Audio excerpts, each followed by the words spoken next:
يا حامل القرآن قد خصك الرحمن بالفضل والتيجان. نحمده ونستعينه ونصلي على رسوله الكريم، أما بعد، فقد قال الله تبارك وتعالى في القرآن المجيد: أعوذ بالله السميع العليم من الشيطان الرجيم من همزه ونفخه ونفثه، وهذا ذكر مبارك أنزلناه أفأنتم له منكرون. اور یہ بابرکت ذکر ہے جس کو ہم نے نازل کیا ہے. افانتم لہ منکرون، کیا پس تم اس کے لیے انکار کرنے والے ہو؟ سامعین کرام، چند کلمات آپ کے گوش گزار کروں گا، وقت کافی ہو چکا ہے. میں نے جو آیہ مبارکہ آپ کے سامنے تلاوت کی ہے، اس میں اللہ مالک الملک نے اس قرآن عظیم کو مبارک اور بابرکت قرار دیا ہے. قرآن کریم کو مبارک اور بابرکت قرار دیا ہے، اور یہ بات ظاہر سی ہے کہ جو کسی بابرکت چیز کو یاد کرتا ہے وہ خود بھی بابرکت ہو جاتا ہے، اور جس جگہ پر بابرکت چیز پڑی جائے وہ جگہ بھی بابرکت ہو جاتی ہے، اور جس گھر کے اندر کوئی بابرکت چیز کو یاد کرنے والا ہو وہ گھر بھی بابرکت ہو جاتا ہے. گویا کہ قرآن مجید کو یاد کرنے والا خود بھی بابرکت ہے، جس جگہ پر پڑھا جائے وہ جگہ بھی بابرکت ہے، اور جو پڑھاتے ہیں وہ خود بھی بابرکت ہیں. میں آپ کے سامنے اپنے شیخ محترم ابو عمار سمیع اللہ حافظہ اللہ کی بات کو آگے چلاتا ہوں. انہوں نے بڑی اچھی باتیں کی تربیت کے حوالے سے، تو میں آپ کے سامنے 2-4 ایسے طریقے رکھوں گا کہ جن طریقوں کے ذریعے ہم اپنے بچوں کے اندر حفظ قرآن کا شوق پیدا کر سکتے ہیں. آخر وہ کون سی ایسی چیزیں ہیں کہ جن کا ہم اہتمام کریں تو ہمارے بچوں کے اندر خود بخود قرآن کریم کو یاد کرنے کا شوق پیدا ہو جائے گا. تو آؤ بھائیو، بلا تاخیر اور بلا تمہید، پہلی بات، عرب کے ایک شیخ ہیں دکتور محمد رابط النابلسی. انہوں نے ایک کتاب لکھی ہے، کتاب التربیت الاسلامیہ. اس حوالے سے ایک کتاب لکھتے ہیں، بچوں کی تربیت کے بارے میں وہ لکھتے ہیں کہ اگر بچے کی آپ اسلامی تربیت کرنا چاہتے ہیں تو اس کی تربیت اس وقت سے نہیں شروع ہوگی جب اس کی عمر 4 اور 5 سال ہو، بلکہ اس کی تربیت اس دن سے شروع ہو جائے گی جس دن وہ نطفے کی صورت میں اپنے ماں کے پیٹ میں ہے. اس دن سے اس کی تربیت شروع کرنا ہوگی، کیونکہ وہ لکھتے ہیں کہ آج کے سائنسدانوں نے بھی اس بات کو تسلیم کیا ہے کہ جب بچہ اپنی ماں کے پیٹ میں ہوتا ہے، حمل میں ہوتا ہے، تو ماں جو کام کرتی ہے وہ چیز بچے پر اثر انداز ہوتی ہے. بلکہ میں نے ایک انٹرویو سنا تھا، ایک یہودیوں کے بارے میں انٹرویو تھا کہ یہودی اپنے بچوں کی تربیت کیسے کرتے ہیں.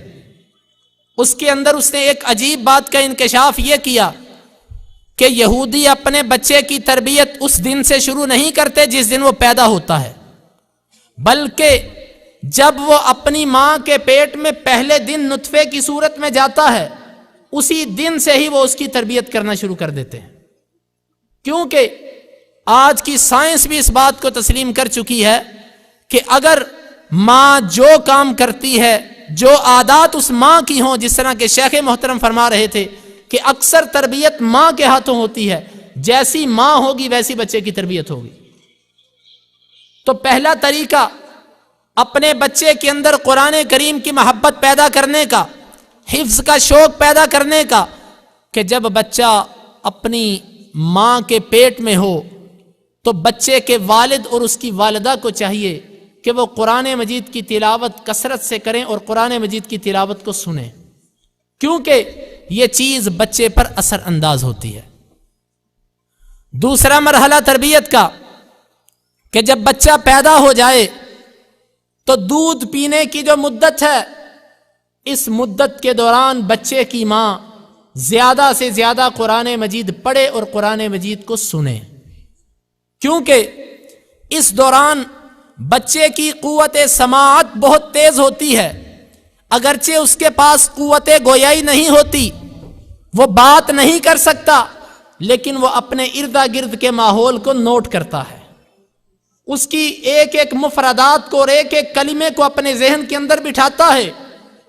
لیکن اگر بچے کو اس کی ماں دودھ پلاتی ہو اور ساتھ ساتھ قرآن پڑھتی ہو، پاس قرآن لگا ہو، تو یقیناً ایسا بچہ جب بڑا ہوگا تو اس کے کانوں کے اندر، اس کے دل کے اندر سب سے پہلے کلمات جو ہوں گے وہ قرآن کے ہوں گے۔ یہ چیز بڑی مؤثر ہے بچے کی تربیت میں۔ لیکن ہمارے کیا ہے، ہم اپنے بچوں کو کارٹون لگا کر دیتے ہیں، اپنے بچوں کے لیے موسیقی والے کھلونے رکھے ہوئے ہیں۔ بھائیو، جس طرح کے ہمارے استاد محترم فرما رہے تھے کہ اگر تم تربیت نہیں کرو گے تو تربیت کرنے والے دوسرے بیٹھے ہوئے ہیں، اغیار کفار تمہارے بچوں کی تربیت کریں گے۔ آج آپ کسی قسم کا کھلونا پکڑ لیجئے، اس کے اندر موسیقی ہے، ہر کھلونے کے اندر موسیقی ہے۔ کس لیے؟ وہ مسلمانوں کی نسل کے اندر، ان کی گھٹی کے اندر، ان کی ابتدائی تربیت کے اندر موسیقی داخل کر رہے ہیں۔ اور اگر کوئی چاہتا ہے کہ اس کے بچوں کی تربیت اسلامی ہو تو دودھ پینے کی مدت کے دوران اپنے بچوں کو آپ قرآن مجید کی تلاوت کثرت سے سنائیں اور ان کے سامنے خود بھی تلاوت کریں۔ اور اس کا تجربہ میں نے عملاً کیا ہے۔ میرا بیٹا جب میں قرآن مجید پڑھتا ہوں گھر میں، ابھی وہ 1 سال اور 3 ماہ کا ہے، اس کی ماں جب قرآن مجید پڑھتی ہے تو وہ جا کر گود میں بیٹھ جاتا ہے اور قرآن مجید پر انگلی رکھ کے ایسے پھیرتا ہے۔ ابھی وہ 1 سال اور 3 ماہ کا ہے۔ تو یقیناً مجھے اس بات پہ احساس ہوا کہ اگر والدین اس عمر کے دوران، اس مدت کے دوران کثرت سے قرآن پڑھیں تو بچے پر یہ چیز بہت اثر انداز ہو سکتی ہے۔ تیسری چیز، بچہ جب 3 سے 4 سال کی عمر کو پہنچتا ہے تو اس کی قوت حافظہ، قوت گویائی اور قوت سماعت، یہ تینوں چیزیں اس کی تیز ہو جاتی ہیں۔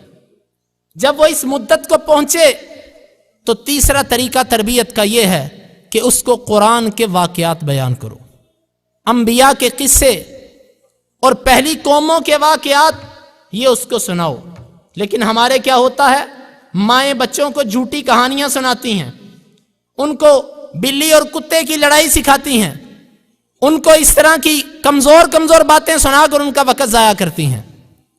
یاد رکھو، اگر ہم اپنے بچوں کی تربیت اسلامی کرنا چاہتے ہیں تو ہمارے بچوں کی جب عمر 3 سے 4 سال ہو جائے، ان کو انبیاء کے واقعات سنائیے، ان کو پہلی قوموں کے واقعات سنائیے، اور پھر ان کو ڈرائیے کہ پہلی قومیں کس طرح تباہ ہوئیں، کس طرح برباد ہوئیں۔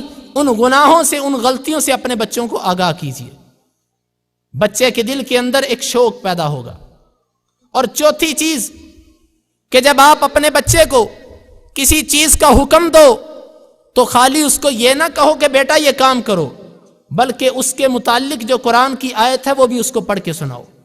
مثال کے طور پہ آپ اس کو یہ کہنا چاہتے ہو کہ بیٹا نماز پڑھو، تو آپ ساتھ قرآن کی آیت پڑھو کہ اللہ تعالیٰ نے قرآن میں فرمایا اقیم الصلاۃ۔ آپ اپنے بیٹے کو کہنا چاہتے ہو کہ بیٹا والدین کے ساتھ احسان کرو، اس سے یہ کہو کہ بیٹا اللہ تعالیٰ نے قرآن مجید میں فرمایا وَبِالْوَالِدَيْنِ احسانا۔ ہر لمحے بلمحے کوئی بات اس کو کہو تو قرآن سے اس کا استشہاد پیش کرو، وہ آیت پڑھ کے سناؤ۔ یوں بچہ جب بار بار قرآنی آیات کو سنے گا تو اس کے دل کے اندر ایک احساس پیدا ہو جائے گا۔ پانچویں چیز اور بڑی اہم چیز کہ اپنے بچے کی تعلیم کی ابتدا ABC سے مت کرنا۔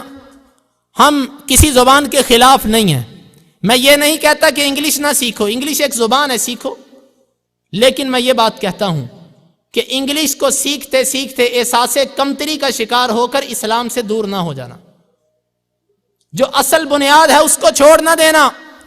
اپنے بچوں کی اگر ابتدا کرنا چاہتے ہو تو ان کو سب سے پہلے جو تعلیم دلواؤ وہ قرآن کی تعلیم دلواؤ.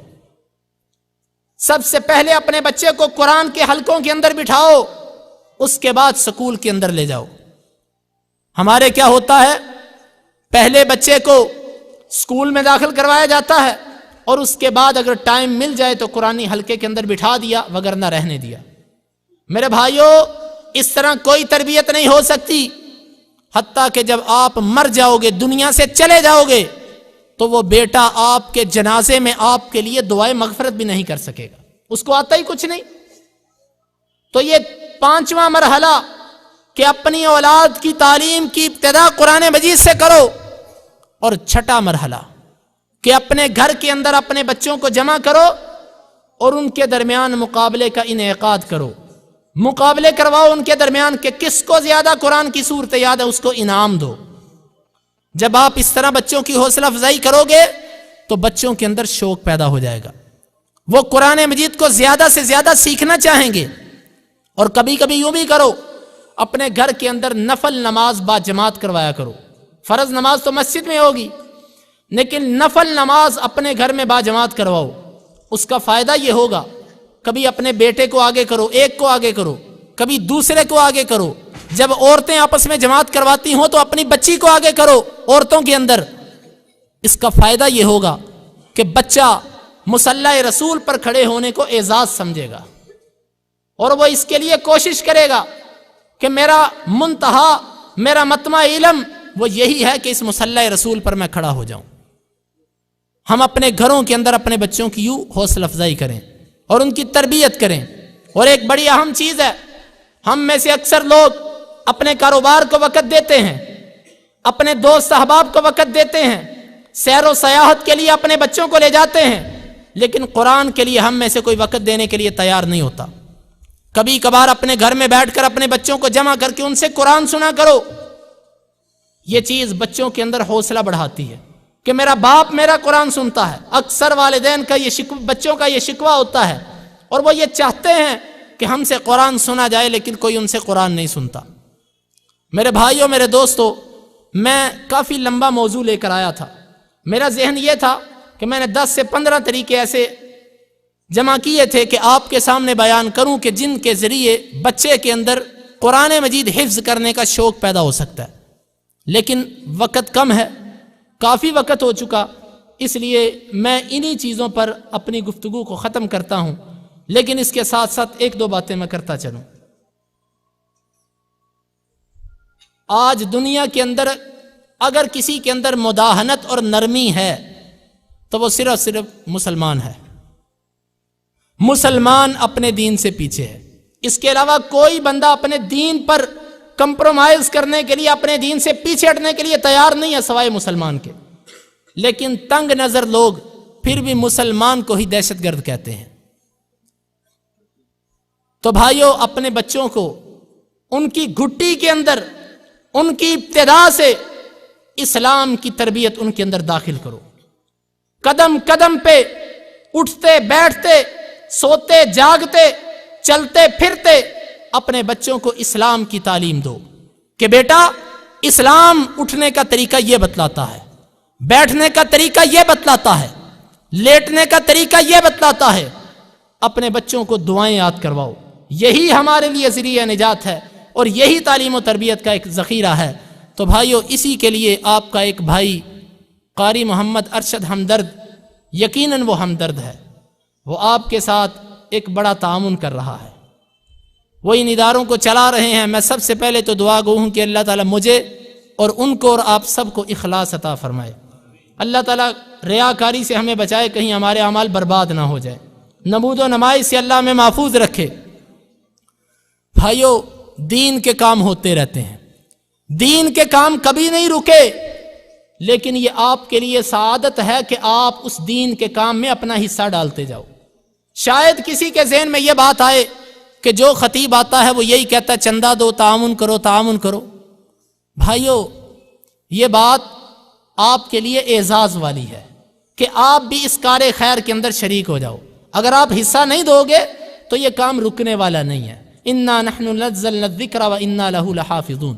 اللہ تعالیٰ نے اس قرآن کی حفاظت کا ذمہ لیا ہے اور اس کی حفاظت مدارس کی حفاظت کے ساتھ ہے، اس کی حفاظت اساتذہ کی حفاظت کے ساتھ ہے۔